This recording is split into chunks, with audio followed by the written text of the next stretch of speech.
Good morning and welcome back to Football Morning Show. Masih bersama gue Hanif Tamrin yang tetap setia menemani aktivitas pagi kalian setiap jam 7 pagi. Dan kawan-kawanku, tentunya ini adalah hari Senin yang berbahagia bagi mayoritas fans sepak bola ya, terutama fans MU ya, fans City ya, fans Chelsea ya, walaupun kalah dari MU tetap bahagia nih mereka nih ya.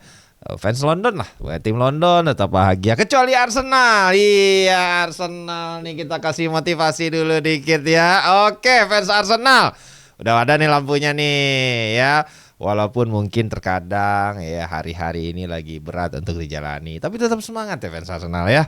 Namanya juga sepak bola, kadang lagi di atas, kadang lagi ada guncangan-guncangan. Tapi yakinlah fans Arsenal, karena kalian masih berada dalam posisi driving seats ya.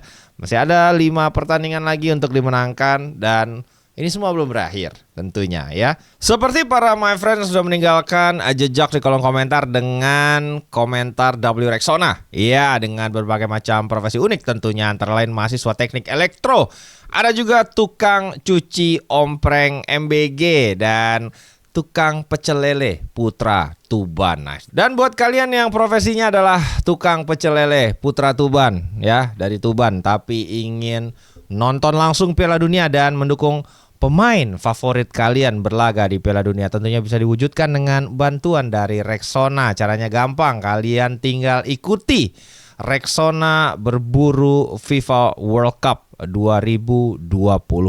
Yang ini periode kompetisinya sampai 30 April. Sebentar lagi habis nih kawan-kawan. Jadi jangan lupa segera ikuti ya.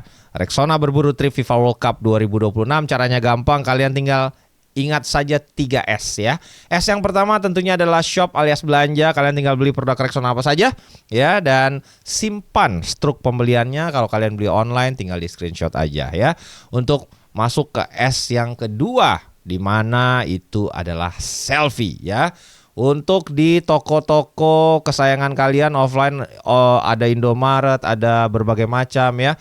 Pasti sekarang sudah ada mulai banyak billboard PA barunya Rexona edisi khusus Piala Dunia, seperti Enzo Fernandez ya. Kemudian juga ada Cole Palmer. Nah, kalian tinggal selfie di billboard PA terbarunya Rexona, kemudian kalian upload di sosial media. Jangan lupa di screenshot karena bukti sudah dipost ya.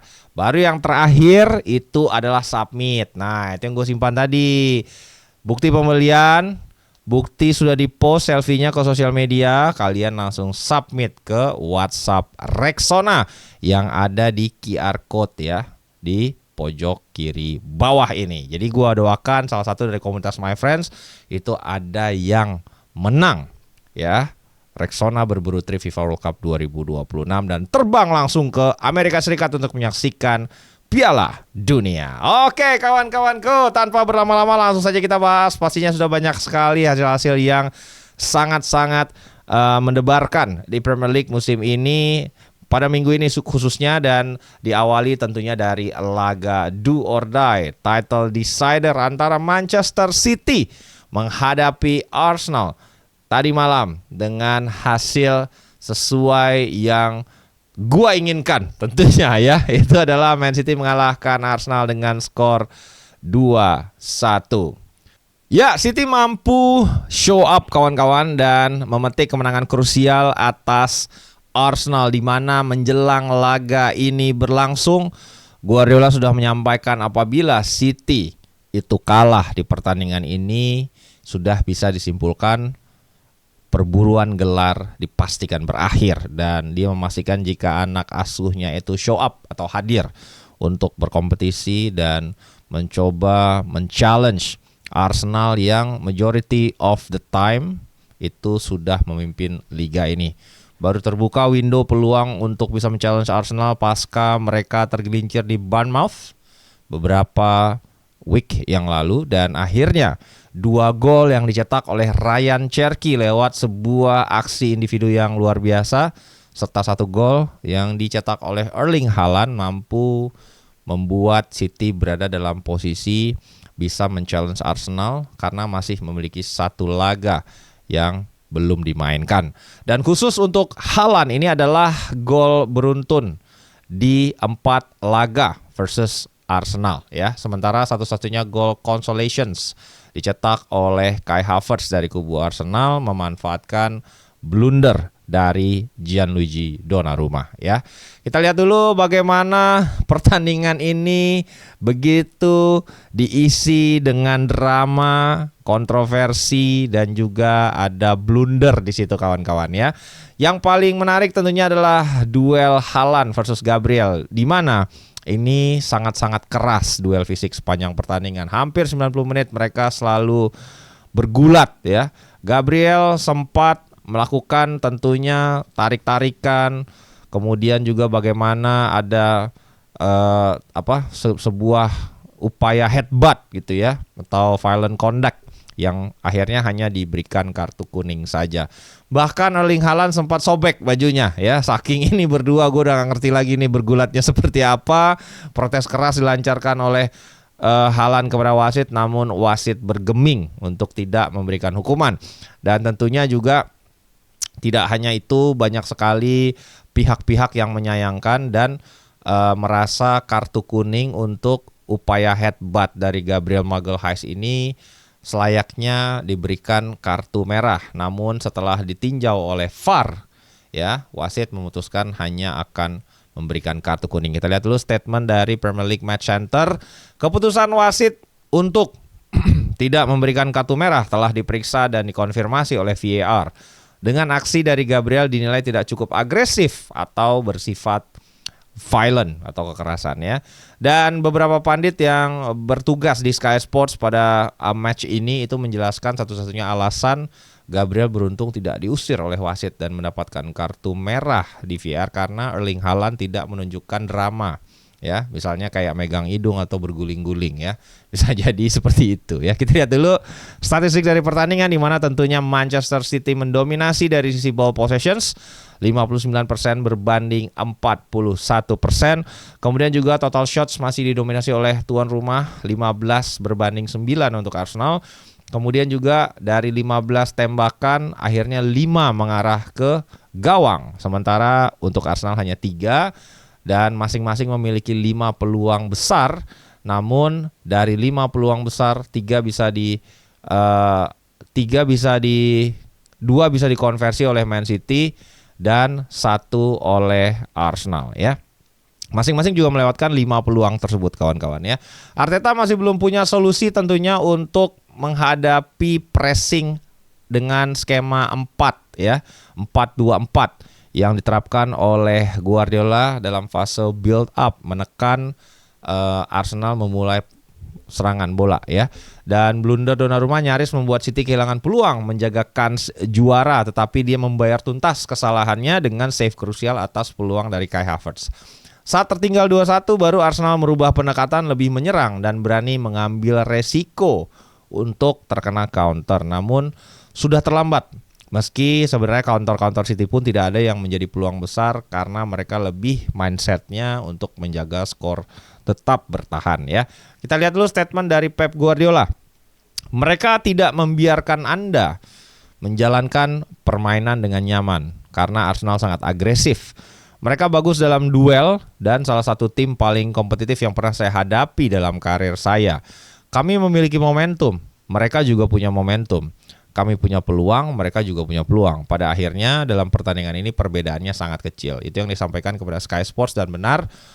Sebenarnya Arsenal punya peluang bahkan untuk memenangkan pertandingan karena satu tembakan Eze kena tiang ya. Kemudian juga ada beberapa peluang dari Kai Havertz yang akhirnya bisa diantisipasi oleh Donnarumma. Jadi sebenarnya secara taktikal cukup berimbang teman-teman ya. Mungkin berbeda dari sisi pendekatan saja, kalau Arsenal lebih fisikal gitu ya. Kemudian juga bagaimana dia lebih bermain safe, kompak, aman gitu kan. Sementara City memang dalam posisi harus mengejar, menyerang terus karena mereka adalah challenger ya. Nah, kalau misalnya nggak menang di pertandingan ini ya definitely sudah pupus tentunya peluang mereka untuk menjadi juara. Dan Guardiola juga menyampaikan jika pertandingan ini cukup berkualitas dan ini adalah iklan yang bagus untuk Premier League katanya. Kita lihat tuh statement dari Mikel Arteta. Sebaliknya pada akhirnya Ini adalah hasil yang ingin kami raih. Kami datang untuk menang. Kami melakukan banyak hal dengan benar untuk membawa permainan ke arah yang kami inginkan. Kami memiliki peluang yang lebih baik dalam pertandingan tetapi kami tidak memanfaatkannya dan itulah kenyataannya. Itu disampaikan kepada BBC ya. Dan tentu dengan hasil ini pressure kini berada di kubu Arsenal untuk mencoba holding the nerve di sisa 5 pertandingan terakhir untuk bisa menyapu bersih untuk menjaga kans mereka memutus ya rentetan sudah 3 musim mereka menjadi runner up terpleset. Jangan sampai 4 kali. Kurang lebih begitu kawan-kawan. Karena dari sisi sebenarnya fixtures, sisa pertandingan melawan jadwal kontra sesama tim Premier League itu Arsenal punya sedikit jadwal yang lebih ringan ketimbang Manchester City yang juga masih harus main 6 kali ya. Dan semoga ini kita lihat fans Arsenal bisa menutup ya upaya ininya dia buliannya terhadap istilah botol musim ini. Nah, jika tidak ya definitely pressure akan semakin mounting kepada Mikel Arteta kawan-kawan. Oke, kita tinggalkan dulu laga semalam. Ada juga berita yang cukup unik dari Man City di mana medali treble Man City ini officially dilelang. Nah, jadi pertanyaan ini siapa yang punya medali selengkap ini? Ada Super Cup, ada Premier League, ada Liga Champions ya. Kemudian FA Cup dan juga tentunya FIFA Club World Cup ya. Satu set lengkap medali dari musim treble 2022-2023 akan dijual dengan identitas pemilik masih dirahasiakan ya. Apakah ini official? Mungkin asisten pelatih nih feeling gue nih. Kalau pemain kayaknya siapa yang BU banget pemain di era treble karena masih banyak yang aktif bermain ya. Lelang ini akan dikelola oleh Buds di tanggal 28 April. Jadi buat kalian ya fan City yang ingin ya mengkoleksi ya yang punya uang. Nah, ini awalnya dihargai starting bidnya 30.000 pound sterling kawan-kawan ya, lumayan ya. Dengan estimasi bisa naik ya ranging between 50.000 pound hingga 80.000 pound. Itu ekspektasi dari kurang lebih pihak yang melelang ya, berarti sekitar 1,6 miliar. Kita lihat tuh statement dari rumah lelang khusus barang bersejarah olahraga Buds ya, yang dikutip oleh Mail Online. Koleksi medali yang luar biasa ini memberikan kesempatan langka bagi kolektor, penggemar dan investor dalam sejarah sepak bola untuk menawar medali yang terkait dengan musim bersejarah bagi klub Manchester. Kami sangat antusias menjadi tuan rumah penjualan ini dan mengharapkan minat yang besar. Medali ini adalah bagian dari sejarah emas Pep Guardiola tentunya, dan identitas penjual masih menjadi misteri, justru menambah daya tarik dari lelang ini ya. Kita tinggalkan jual menjual, lelang melelang, kita masuk dulu ke hasil dari pertandingan Chelsea kontra Man United di mana manajemen trainee Liam Rosenior semakin berada dalam tekanan ya. Setelah statement yang cukup bold akhirnya dari Eghbali yang mengakui jika keputusan untuk memecat Enzo Maresca itu berimbas negatif terhadap performa dari Chelsea memasuki paruh kedua musim. Liam Rosenior masih kehilangan momentum untuk membuktikan tajinya sebagai pelatih yang punya kualitas dan magnitude untuk membawa Chelsea ke level berikutnya. Pertandingan kontra United harusnya menjadi showcase karena bermain di Stamford Bridge berada dalam rentetan negatif. Chelsea wajib untuk show up untuk menunjukkan jika mereka bisa compete, namun United yang datang dan mampu memutus ya rentetan sulitnya mereka menang di Stamford Bridge for the past 6 years kawan-kawan ya. Dan hasil penting bagi United karena ini mereka harus bermain tanpa back utama. Harry Maguire itu kena skorsing ya, kemudian De Ligt masih cedera, Lisandro juga kena skorsing, dan di saat terakhir Lenioro juga nggak bisa main. Jadi akhirnya yang berduet adalah Nazar Mazraoui di center back bersama Eden Heaven yang tampil cukup kombatif kawan-kawan ya. Gol tunggal dicetak oleh Matheus Cunha. Iya, Matheus Cunha keluar lagi guys, goyang-goyangannya di menit ke-43 nyaris sebelum turun minum. Dan tentunya ini menjadi satu-satunya shot on target Man United kawan-kawan ya. Dan assist dibuat oleh Bruno Fernandes yang memang sedang dalam upaya untuk menyamai rekor satu musim dengan assist terbanyak yang saat ini masih dipegang oleh Thierry Henry dan juga Kevin De Bruyne. Dengan kekalahan ini Chelsea tercatat sudah tidak mencetak gol lebih dari 6 pertandingan di Liga. Dan terakhir mencetak gol itu 4 Maret. Masalah utamanya antara lain bad luck, karena ada 2 kali momen di mana Chelsea kena tiang. Dan finishing yang juga tidak terlalu baik. Dan absennya Joao Pedro juga tentu berpengaruh terhadap hasil dari pertandingan ini. Karena mungkin Liam Delap belum punya kualitas untuk lead the line. Ya, kita lihat dulu statistik dari pertandingan di mana Chelsea menguasai 60% penguasaan bola berbanding 40 untuk United. Totalnya ada 21 tembakan yang dilepas oleh Chelsea berbanding 4 untuk United. Hanya 1 yang on target untuk MU, 3 yang on target bagi Chelsea. Dan despite semua statistik ini, United mampu membawa 3 poin penuh dengan hanya 1 tembakan mengarah ke gawang ya. Kita lihat dulu statement dari Liam Rosenyor. Sampai ke kotak penalti kami bermain sangat baik. Saya hanya bisa mengatakan apa yang saya lihat. Saya pikir kami adalah tim yang dominan sejak menit pertama hingga akhir pertandingan. Tetapi kalah dengan cara seperti ini sangat mengecewakan karena kami punya peluang untuk memenangkannya ya. Kita lihat bagaimana Rosenyor cukup kesal karena timnya cukup mendominasi tapi finishing yang buruk itu mengecewakan sang manajer. Dilaporkan Sky Sports usai laga, direktur olahraga ya Lawrence Stewart dan Paul Winstanley masuk ke ruang ganti karena ini adalah kekalahan keempat beruntun di Premier League dengan total 6 kekalahan dari 7 pertandingan terakhir. Dan tentunya Rosenyor adalah sosok yang dipilih oleh 2 sporting director Chelsea ini. Dan itu menunjukkan jika memang ya jadi pelatih sama jadi pandit itu beda. Kan Rosenyor ini kan sebelumnya pandit guys ya. Sempat jadi pandit dulu, nganalisa ya, statementnya yang paling kontroversi kan soal Paul Pogba itu kan. Jadi coba kalian lah. Sama dia ngambil endorse nih guys. Ngambil endorse potong rambut ini paling ini sih, paling nice dream itu ya. Dan sebaliknya juga ini sama-sama pertarungan 2 manajemen trainee manager kan. Satunya juga Michael Carrick. Kita lihat dulu statement dari Carrick. Kemenangan yang penting datang ke sini dan mencatat clean sheet seperti yang kami lakukan serta bertahan seperti itu. Menurut saya itu adalah performa yang luar biasa. Itu disampaikan oleh Carrick kepada TNT Sports yang sekaligus juga memuji performa dari Nazar Mazraoui yang mampu step up untuk menggantikan sosok Harry Maguire atau Leny Yoro di posisi yang unnatural lah buat dia, center back ya.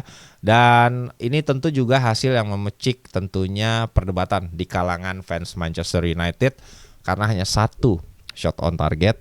Meskipun menang, tapi United di 5 pertandingan terakhir kita lihat bagaimana honeymoon period dengan Carrick sudah berakhir, mulai terjadi realisasi jika ternyata tim tidak tampil dengan permainan yang cukup convincing. Efektivitas harus diakui, betul ya, bermain lebih efektif, tetapi dari in terms of form atau performa atau permainan di lapangan itu ternyata kawan-kawan tidak ada improvement signifikan versus skuadnya Ruben Amorim, versinya Ruben Amorim. Ini menjadi perdebatan bagi fans MU apakah di musim panas nanti mereka akan tetap mendukung Michael Carrick, memberikan pekerjaan permanen untuk sang legend, atau kembali memilih sosok yang lebih prominent.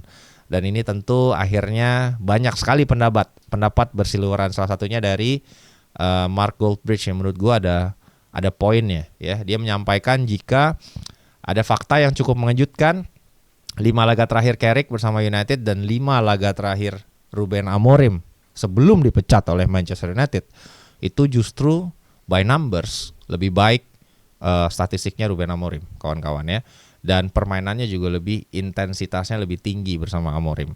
Kita lihat dulu perbandingannya ya, 5 laga terakhir Michael Carrick dan 5 laga terakhir Amorim sebelum dipecat, di mana baik dari sisi penguasaan bola, average-nya, total shots, kemudian juga total shots on target, itu semuanya secara numbers Amorim jauh lebih tinggi ya impact-nya. Nah, kalau gue merasa gini kawan-kawan ya, Ini nanti akan tetap menjadi sesuatu topik yang diperdapatkan oleh fans Man United karena satu adalah kalian kembali membackup manajer yang familiar dengan kultur Manchester United, namun bermain pragmatis gitu kan, hanya memanage ruang ganti saja. Satu adalah manajer yang sangat stubborn atau keras kepala dengan filosofinya. Ini manajer filosofi nih satu lagi ya, dengan gaya permainan yang harus ya dituruti gitu. Nah ini juga nanti kembali lagi nih musim panas nih akan kalian hadapi realita ini. Apakah go for manager yang seperti Julian Nagelsmann memiliki gaya bermain tertentu, brand of football tertentu ya, atau balik lagi kayak manajer yang Antonio Conte harus mainnya begini gitu, atau ya seperti ketika Ole ya ditunjuk, ruang ganti lebih harmonis tapi dari sisi permainan itu tidak se-convincing atau yang diidam-idamkan ya. Dan kita lihat juga sebenarnya dari sisi hasil nggak jauh beda kawan-kawan antara Carrick versus Amorim di 5 laga terakhirnya. Carrick itu menang 2, Amorim menang 1. Imbangnya 3 Amorim, Carrick 1 imbangnya. Dan terakhir kalahnya justru lebih banyak Amorim. 2 kali kalah di mana Amorim 1 kali kalah ya. Cetak golnya sama, kebobolan Amorim lebih banyak 1 dan poinnya Amorim cuma kurang 1. Jadi kalau dari gua sih merasa gini kawan-kawan, Carrick layak mendapatkan kesempatan. Cuman mungkin diberikan backroom staff yang lebih oke gitu ya. Atau dia diduetkan lah itu sama seseorang yang mungkin lebih berpengalaman gitu. Atau ya sekalian diganti manajer yang punya nama gitu. Punya nama dan baggage untuk bisa menavigasi United di musim berikutnya tanpa harus merubah lagi. Ya, tanpa harus lagi merubah skuad yang sudah dibangun ini. Jadi jangan dicari yang tiba-tiba manajer 3 back gitu. Udahlah. Itu rubah lagi guys gitu. Jadi mungkin cari yang emang mainnya back 4, mainnya 4-2-3-1 ya. Skemanya 4-3-3 gitu. Itu yang gua rasa harus diambil ya keputusannya oleh Jason Wilcox ya. Dan untuk individual accolades itu ada Bruno Fernandes yang tengah mengincar rekor assist Premier League ya terbanyak di satu musim, di mana Bruno hanya butuh 2 assist lagi untuk menyamai atau bahkan melewati torehan yang sudah dicatatkan oleh Kevin De Bruyne dan juga Thierry Henry dengan total 20 assist di satu musim ya. Kita lihat nih top single season assist record, di mana masih dipegang oleh Thierry Henry dan juga Kevin De Bruyne di musim 2002-2003 dan juga 2019-2020. Sementara sekarang Bruno sudah mencatatkan 18 assist dan tambahan 1 assist akan membuat dia itu monumental nih, udah 19 gitu dan butuh 1 lagi, kurang 2 lagi untuk menyamai Thierry Henry dan Kevin De Bruyne ya dengan 20 assist. Sementara kalau kita lihat sisa laga United bagi upaya Bruno untuk mencapai rekor ini relatif cukup ringan karena memang dari semua skema serangan United itu biasanya diawali oleh Bruno Fernandes ya. Antara lain next week mereka akan bertemu dengan Brentford ya, Liverpool, Sunderland, Perhutani FC dan juga Brighton Hove Albion ya. Dengan 5 laga sisa ada kemungkinan tentu Bruno bisa mencatatkan atau melewati rekor ini karena diantaranya 3 kali bermain di kandang. Dan dari performa individu gue pribadi merasa Bruno layak untuk dinominasikan sebagai Player of the Season ya, PFA Player of the Season, karena ya tentu kalau kita lihat dari top 2 klasemen tidak ada pemain secara individu performanya yang benar-benar menonjol ya. Dari sisi Arsenal lini depannya itu tidak terlalu perform musim ini, bahkan bisa di-compare sama statistik Semenyo. 4 sayapnya di-compare sama Semenyo sendiri di satu musim ini jauh lebih bagus angka dan statistiknya Semenyo dari sisi goal involvement dan lain sebagainya. Kalau dari sisi lini tengah pun ya Rodri hanya main setengah musim practically ya sekarang karena paruh musim pertama masih berkutat dengan cedera. Cherki baru nyetel di paruh kedua. Jadi begitupun dengan Arsenal, nggak ada gelandang yang benar-benar kayak bikin assist sebanyak ini atau gol sebanyak ini gitu. Kalau ada gelar individu tentunya dari kedua tim yang challenging for the title, mungkin hanya di posisi defensif ya dari Arsenal ya. Antara Saliba, Gabriel secara individu juga nggak ada yang benar-benar mainin musim luar biasa banget gitu ya. Bagus, solid iya, tapi secara individu nggak ada yang top of the pile gitu. Dan ya definitely Bruno layak ya untuk masuk dalam pembicaraan itu at least ya. Ya, sekarang kita masuk ke derby Everton kontra Liverpool yang berakhir dengan skor 2-1 untuk skuad asuhan Arne Slot, kawan-kawan. Virgil van Dijk menjadi pahlawan dengan mencetak gol di menit ke-99 lewat set piece alias corner, dan salah satu gol dari Liverpool juga dicetak oleh Mo Salah. Ini dua-dua legendnya akhirnya show up ya di laga penting ini. Dan Beto sempat menyamakan skor di babak kedua. Dan ini menjadi kontribusi keterlibatan gol ke-6 dia dari 6 laga terakhir. Kita lihat tuh statistik dari pertandingan, di mana tentu Liverpool ya menguasai ball possessions 56% berbanding 44%, dengan total tembakan 14 untuk Liverpool berbanding 10 untuk Everton. 6 diantaranya on target bagi Liverpool berbanding 4 untuk Everton, dan di mana Everton memiliki 3 peluang besar berbanding 2 untuk Liverpool ya. Kelihatan banget secara defensif ada celah yang bisa dieksploit oleh tuan rumah Everton di sisi pertahanannya Liverpool, karena Curtis Jones 2 kali terekspos dalam counter saat bermain sebagai back kanan ya. Beruntung 1 gol dianulir dan satunya lagi bisa ditepis oleh Mamardashvili. Miskoordinasi backline Liverpool juga terlihat dalam skema gol penyeimbang Everton, di mana justru Robertson yang memain marking Beto ketimbang salah satu center back dari Liverpool yang out of positions ya. Beruntung Liverpool bisa mengunci kemenangan berkat tentunya gol set piece dari Virgil van Dijk. Kita lihat dulu statement dari David Moyes. Saya pikir para pemain tampil sangat bagus hari ini. Mereka tidak mendapatkan hasil yang pantas mereka dapatkan. Kami seharusnya mendapatkan lebih dari pertandingan ini dibanding yang kami raih. Mereka melakukan pekerjaan yang hebat. Tentu kami kecewa dengan gol terakhir, tetapi secara keseluruhan para pemain tampil luar biasa. Itu yang disampaikan oleh David Moyes kepada Sky Sports.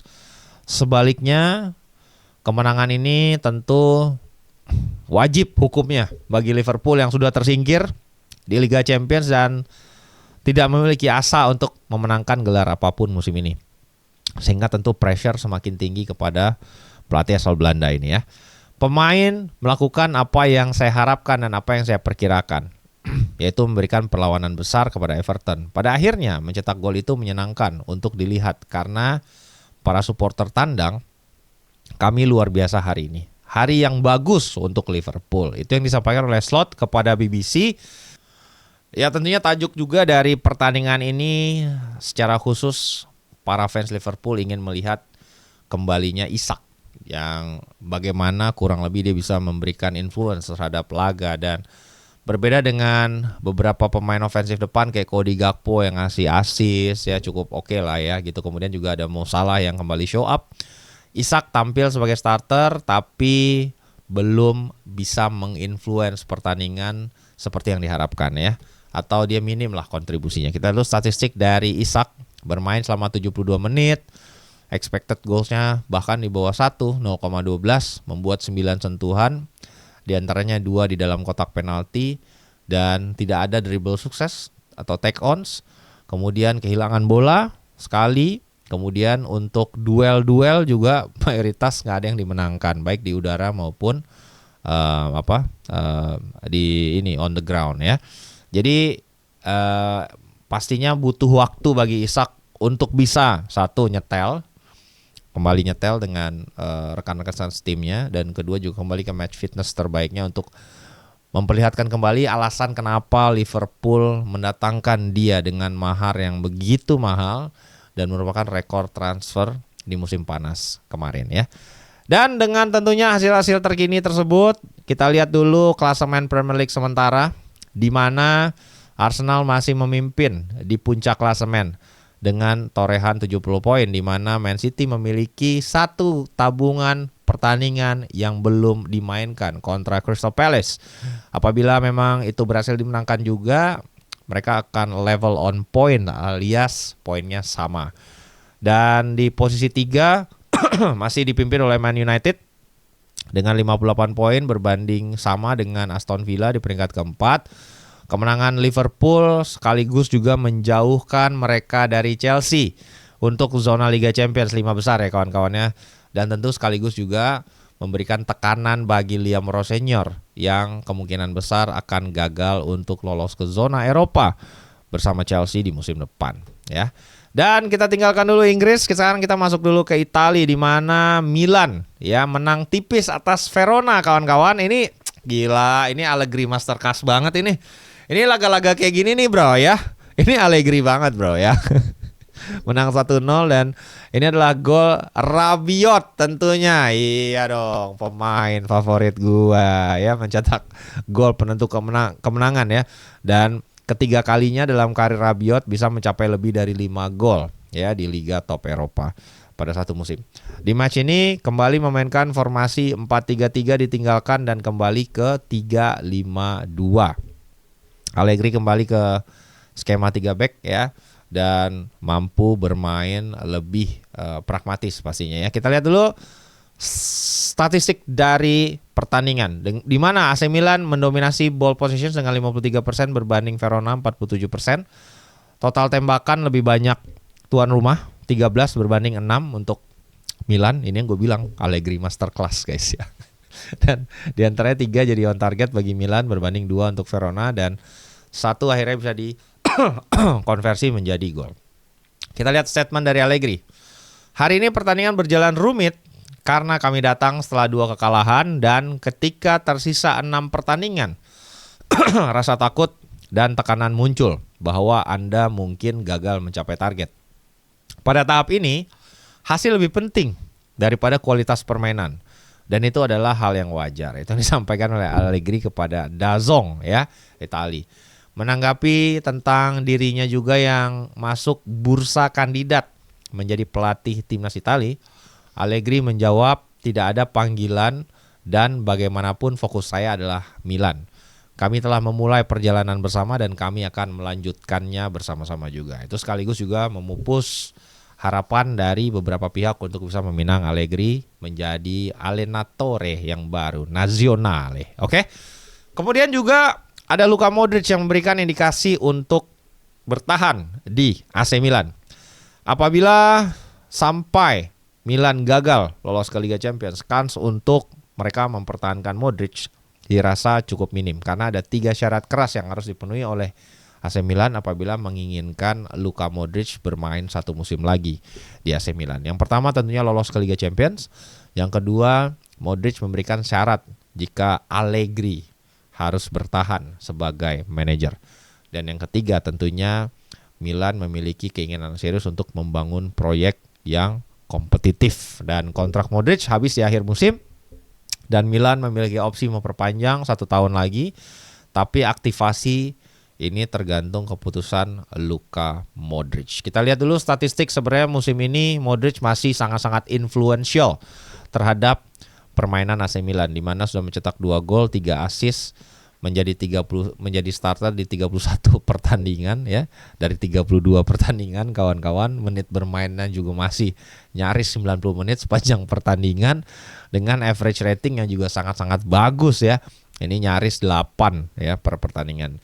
Dan hadirnya Modric tentu memberikan order atau ketertiban di ruang ganti dan memiliki sosok example atau contoh bagi beberapa pemain muda yang mulai muncul di Milan seperti Bartasegui, ada juga Matteo Gabbia di situ ya, dan beberapa pemain lain. Dan apabila Modric sampai memutuskan untuk cabut, tentu ada gap yang harus diisi karena penggantinya yang ada sekarang, at least di dalam tubuh Milan saat ini belum ada yang benar-benar bisa se-influential Modric. Samuel Ricci, Ashari itu belum bisa tentunya membuat perubahan atau membuat Milan bermain lebih baik ya. Dan ada juga berita dari Juventus yang ingin memperpanjang kontrak Pierre Kalulu. Di mana musim ini adalah musim paling impresif yang dijalani oleh Kalulu, kawan-kawan. Kontraknya sendiri masih berlaku hingga 2029, tapi penampilan yang terengginas dan luar biasa sepanjang musim membuat tentunya Juventus memprioritaskan untuk memberikan reward kepada Kalulu. Juve disebut ingin memproteksi karena mulai banyak klub-klub Eropa lain yang meminati jasa Kalulu, kawan-kawan ya. Dan perpanjangan ini diprediksi akan ada tambahan 2 tahun lagi durasi kontrak, berarti hingga 2031 kurang lebih. Dengan gaji cukup rendah saat ini, Kalulu sekitar 2,5 juta euro per musim, berpotensi untuk naik gajinya hingga 4 juta euro, menyamai jumlah gaji Manuel Locatelli dan juga Weston McKennie, kawan-kawan ya. Kita lihat dulu bagaimana Pierre Kalulu musim ini adalah pemain Juventus dengan menit terbanyak ya. Dia selalu tampil hampir di setiap pertandingan, teman-teman, karena memang nggak ada opsi lain juga ya di posisi bek kanan. Sudah memainkan 3.841 menit dan 43 penampilan di semua kompetisi ya. Unggul hampir 400 menit dari pemain kedua terbanyak, Lloyd Kelly. Nah ini Lloyd Kelly bro ya. Aduh udah nggak ngerti lagi gua. Ya kurang lebih gitu. Dan kita lihat dulu klasemen sementara Serie A hingga Giornata ke-33, kawan-kawan, di mana Inter Milan ini mungkin minggu depan tuh udah bisa memastikan Scudetto ya. Dan juga Milan, Napoli, Juve itu hanya terpaut 3 poin. Jadi Milan, Napoli 66, poinnya Juve 63. Dan dengan kemenangan Juventus atas Bologna dengan skor 2-0, kita akan bahas besok detailnya. Dan kekalahan Como itu sekaligus membuat Juventus berada dalam gap yang cukup nyaman untuk memastikan zona Liga Champions, karena sekarang beda poinnya sama Como udah 5 nih. Nah, itu dia kawan-kawan ya. Dan next week akan ada big match karena Juventus akan menghadapi AC Milan dalam perebutan posisi ketiga ya di klasemen Serie A. Kalau misalnya Juve menang, posisinya poinnya jadi sama gitu kan. Kalau misalnya Juve kalah ya semakin jauh gitu. Dan Milan semakin pasti untuk maju ke zona Liga Champions. Oke, itu dia kawan-kawan. Hari ini FMS, terima kasih buat kalian tentu yang sudah masih setia support, mendukung. Buat kalian yang merupakan geng abu-abu ya, chat abu-abu, non-member, jangan lupa untuk kalian klik tombol like, subscribe, dan pastinya tinggalkan komentar W Rexona di kolom komen beserta profesi unik kalian, biar nanti kita bisa sapa-sapa tentunya di awal episode ya. Buat kalian yang sedang berada dalam perjalanan menuju kantor, berdesak-desakan di KRL, lagi mode radio di motor, atau lagi nyetir, lagi kena macet, atau sudah berada di kantor bahkan bersiap-siap untuk memulai hari kalian, gua doakan semuanya berjalan lancar hari ini teman-teman. Dan buat kalian yang sedang berupaya untuk mendapatkan pekerjaan, lagi ngelamar kiri kanan, semoga segera diberikan titik cerah ya. Dan as always my friends, awali dengan semangat positif hari ini ya. Buat seluruh fans Arsenal, gue sarankan hari ini hindari botol. Nah, tapi kalau buat fans City, minumnya dari botol yang banyak-banyak. Oke kawan-kawanku, sembari kita seruput dulu botol ini, dan gue ucapkan kepada kalian yang seperti biasa, as always, have a lovely day, nice dream.